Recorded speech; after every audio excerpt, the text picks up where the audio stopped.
जय भीम दोस्तों, मैं रजत मौर्य आप सभी का स्वागत करता हूं बहुजन साहित्य के इस विशेष कार्यक्रम में, जहां पर कि हम बाबा साहब द्वारा किए गए कामों को समझने की कोशिश करते हैं। उन्होंने कहां जाकर, किस सभा में जाकर भाषण दिया, कितने लोगों को संबोधित किया, किन को उन्होंने डोनेशन दिया, किन लोगों को उन्होंने सहायता की, या फिर विधानसभा, राज्यसभा, संविधान सभा, संसद, इन सब जगह उन्होंने क्या क्या अपनी बातें रखी थी। जो उनका पूरा संघर्ष था उनको हम तारीख के हिसाब से आप लोगों के सामने लाने की कोशिश करते हैं। मैं आप सभी से माफ़ी चाहूँगा कि वीडियोस काफ़ी कम आ रहे हैं। इस मंथ, जून मंथ के एक भी वीडियो अभी तक नहीं आए हैं। ये पहला वीडियो है। आज के इस वीडियो में हम लोग बात करेंगे 1 जून की, कि 1 जून 1 जून को बाबा साहब ने क्या क्या काम किए थे अपने पूरे जीवन काल में। अगर आप लोग इस चैनल पर नए हैं तो चैनल को सब्सक्राइब कर लीजिए, पुराने वीडियोज़ भी जाकर देखिए, प्लेलिस्ट को एक बार प्लीज़ देख लीजिएगा, उसमें आपके काम की बहुत सारी वीडियोस मिल जाएंगी।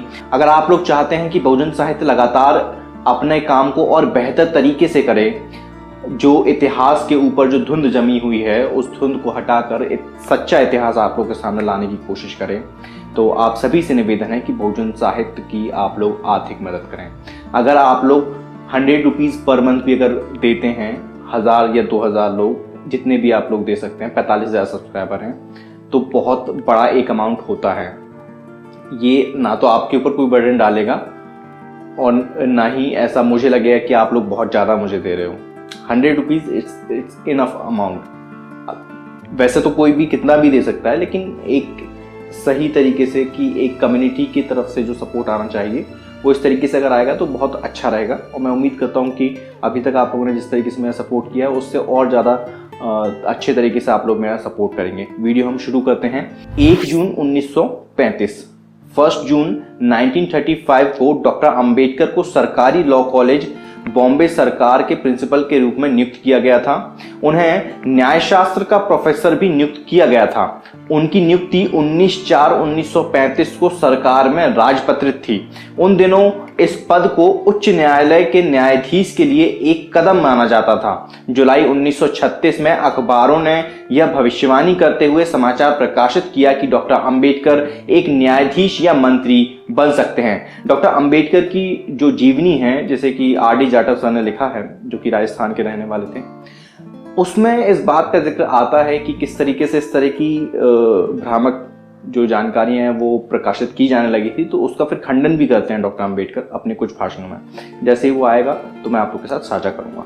1 जून 1936, 1 जून 1936 को उसी तंबू में नया गांव, दादर, महाराष्ट्र में प्रातःकाल साधुओं का सम्मेलन हुआ।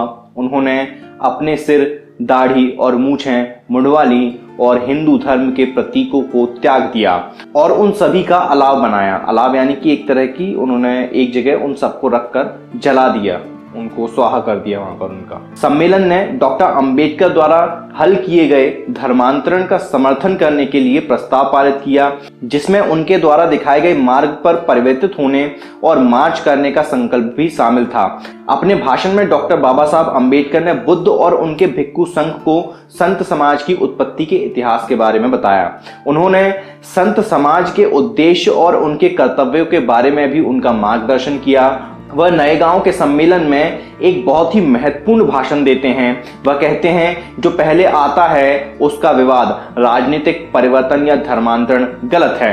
अछूतों को धर्मांतरण की उतनी ही जरूरत है जितनी उन्हें राजनीति की है।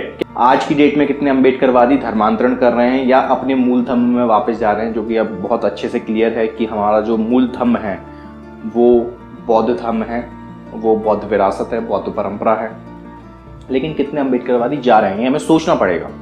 हमारा सामाजिक सुधार कानूनों पर नहीं बल्कि आर्थिक, शैक्षिक और निर्देशात्मक प्रगति पर निर्भर करेगा, जिसे कानून बनाकर हासिल किया जा सकता है। आपको केवल ऐसे प्रतिनिधि का चुनाव करना चाहिए जो आपका कल्याण कर सके। महासमुदाय अछूत समुदाय को बदलना है, इसीलिए उन्हें सभी के साथ साथी भावना, बंधुत्व और समानता के साथ व्यवहार करना चाहिए। उन्हें उनके साथ सहयोग करना चाहिए और उदार होना चाहिए।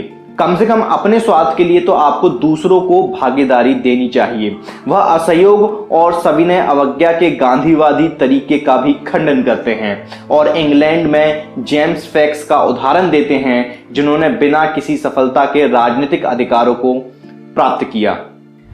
1 जून 1938 1 जून 1938 को डॉक्टर बी.आर. अंबेडकर ने राजगृह से श्री बी.के. गायकवाड़ को एक पत्र लिखा, जिसमें श्रीमती गायकवाड़ को डीएलबी में उनकी महान सफलता के लिए बधाई दी गई। वे लिखते हैं, मैं जानना चाहता हूं कि हमारी पार्टी और थोराट की पार्टी के चुनावों में कैसा प्रदर्शन किया है। सूचित करते हैं कि वह 25 मई को बहुत ही कठिन दौरे के बाद बॉम्बे लौटे थे।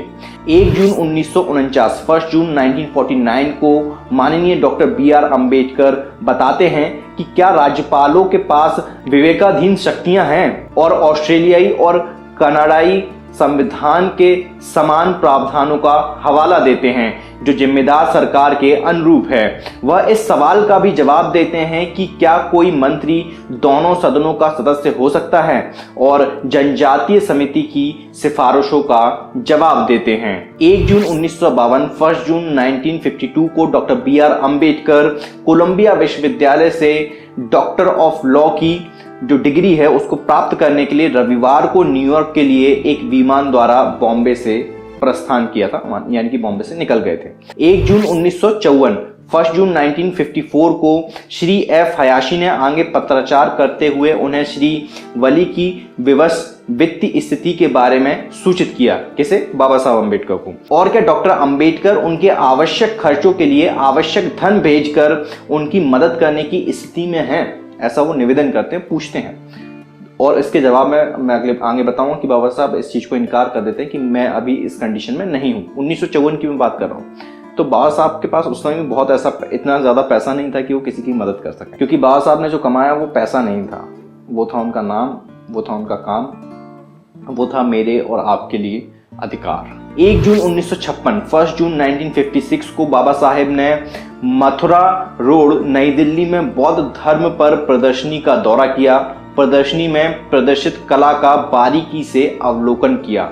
आज के इस वीडियो में इतना ही। उम्मीद करता हूं कि आप लोगों को इस वीडियो से कुछ ना कुछ सीखने को, समझने को जरूर मिला होगा।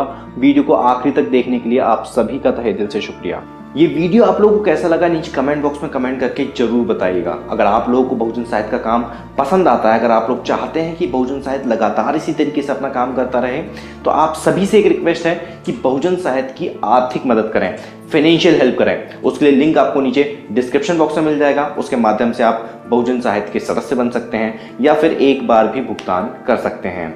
मैं रजत मौर्य मिलता हूं आपसे अगले वीडियो में, फिर किसी किताब के साथ, फिर किसी ऑथर के साथ, फिर किसी किताब पर चर्चा के साथ, फिर किसी बुक रिव्यू के साथ। तब तक अपना और अपनों का ध्यान रखें, पढ़ने की आदत को विकसित करें, क्योंकि पढ़ेगा इंडिया तभी तो बढ़ेगा इंडिया। जय भीम, जय भारत, जय संविधान, जय जोहार।